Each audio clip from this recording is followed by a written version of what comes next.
नमस्कार मित्रांनो, तुम्हा सगळ्यांचं पुन्हा एकदा माझ्या यूट्यूब चॅनलवर मी मनापासून स्वागत करते. आजच्या व्हिडिओमध्ये आपण संकलित मूल्यमापन म्हणजे द्वितीय सत्राचा पेपर पाहतोय. मित्रांनो, इयत्ता 6वी विषय असणार आहे सामान्य विज्ञान.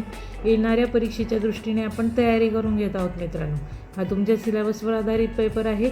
अशीच प्रश्न तुम्हाला येणाऱ्या परीक्षेत विचारले जातात, त्याच्यामुळे आपण सराव करून घेत आहोत. चला तर मग व्हिडिओला सुरुवात करूया. गुण असणार आहे 40. बघूया पहिला प्रश्न. बघा, पहिला प्रश्न आहे रिकामा जागी कंसातील योग्य शब्द भरा.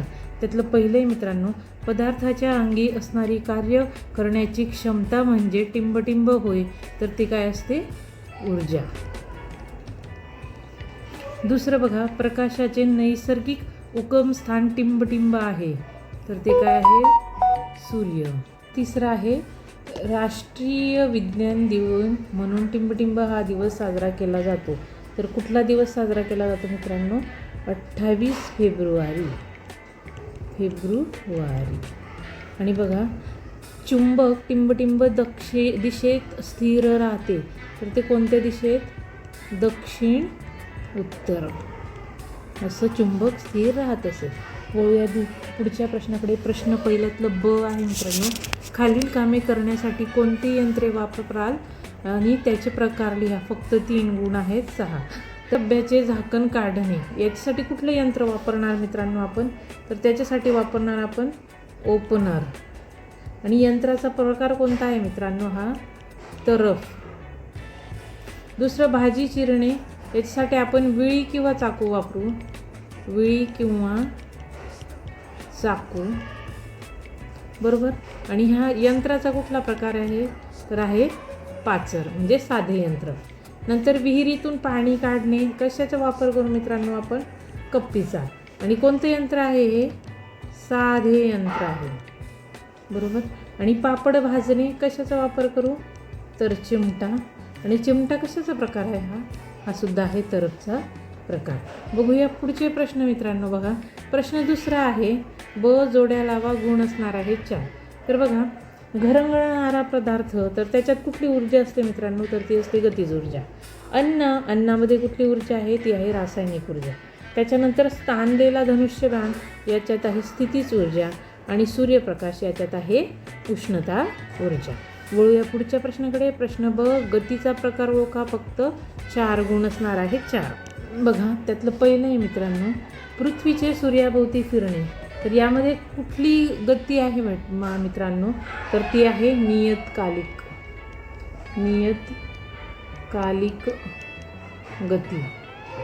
तुम्ही पूर्ण लिहायचं. बघा, आकाशातून पडणारी उल्का, यात आहे रेषीय गती. कुठली? रेषीय गती. नंतर पाण्यात पोहणारा मासा, यात आहे यादृच्छिक गती. नंतर सतारीची छेडलेली तार, याच्यात आहे कंपन गती. कुठली गती आहे? कंपन गती. आणि पुढचं आहे 5वं, जमिनीवरून उडवलेले रॉकेट, याच्यामध्ये कुठलं गती आहे? ते आहे रेषीय गती. बघा, पुढचा प्रश्न क, गटात न बसणारा घटक ओळखा. तर बघा, सूर्यप्रकाश, वारा, लाटा आणि पेट्रोल, याच्यामध्ये कोणता घटक बसत नाही मित्रांनो? तो आहे पेट्रोल. कारण पेट्रोल हा ऊर्जेचा अनवीनीकरणीय स्रोत आहे, तर इतर सर्व नवीनीकरणीय अक्षय स्रोत आहेत.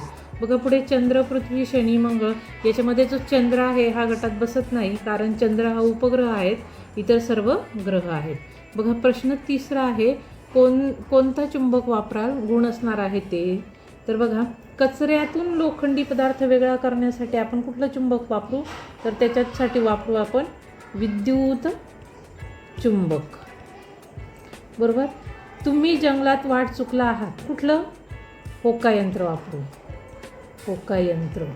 आणि तिसरं, खिडकीची झडप वाऱ्यामुळे सतत उघड बंद होते, त्याच्यासाठी कुठलं? चुंबकीय कडी किंवा पट्टी. वळूया पुढच्या प्रश्नाकडे. प्रश्न ब आहे, खालील प्रश्नांची उत्तर द्या. पहिला प्रश्न आहे वजन म्हणजे काय? तर बघा, एखाद्या वस्तूला पृथ्वी ज्या गुरुत्वीय बलाने आपल्या केंद्राच्या दिशेने खेचते, त्या बलाला त्या वस्तूचे वजन असे म्हणतात. साधी यंत्र म्हणजे काय? तर बघा, ज्या यंत्राची रचना साधी सोपी असते आणि ज्यात एक किंवा दोनच भाग असतात त्यांना साधी यंत्रे म्हणतात. उदाहरणार्थ सुरी, पकड, तरप इत्यादी. तिसरा प्रश्न पहा, ध्वनी म्हणजे काय? ऐकण्यास त्रासदायक ठरणारा किंवा मानवी आरोग्यावर विपरीत परिणाम करणारा सतत मोठा आवाज म्हणजे ध्वनी प्रदूषण होय. आणि तिसरं पहा, चौथा आहे मित्रांनो, न्यूटनने प्रकाशाविषयी कोणता ग्रंथ लिहिला आहे? तर सर आयझॅक न्यूटन यांनी प्रकाशाविषयी ऑप्टिक्स हा ग्रंथ लिहिलेला आहे. पाचवा प्रश्न आहे बघा, सर्वात मोठी सूर्य तबकडी कोठे आहे? तर जगातील सर्वात मोठी सूर्य तबकडी ही जयपूर येथील जंतर मंतर येथे आहे.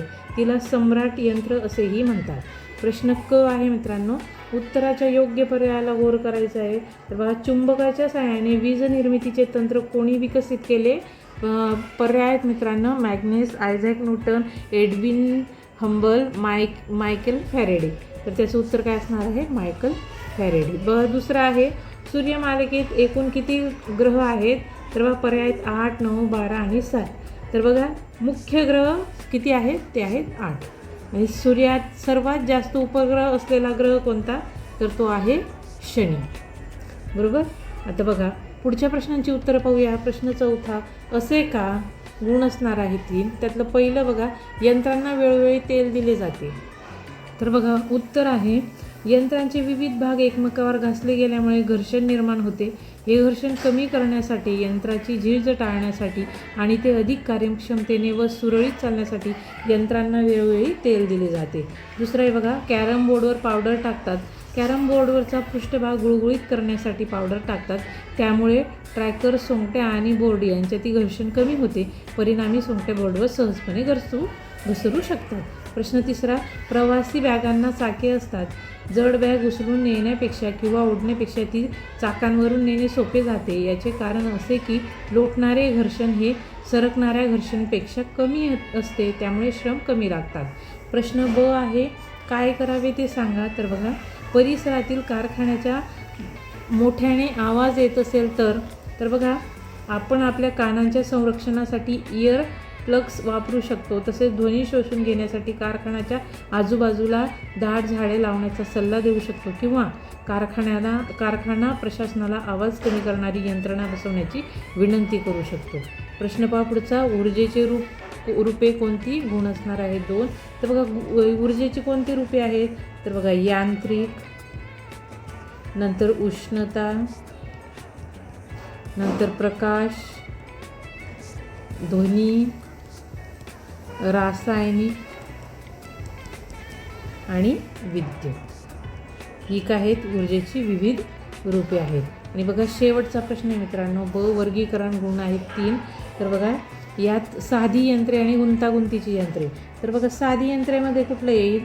तर कप्पी, उतरण, पाचर, सुई, जिना, ओपनर आणि सुरी.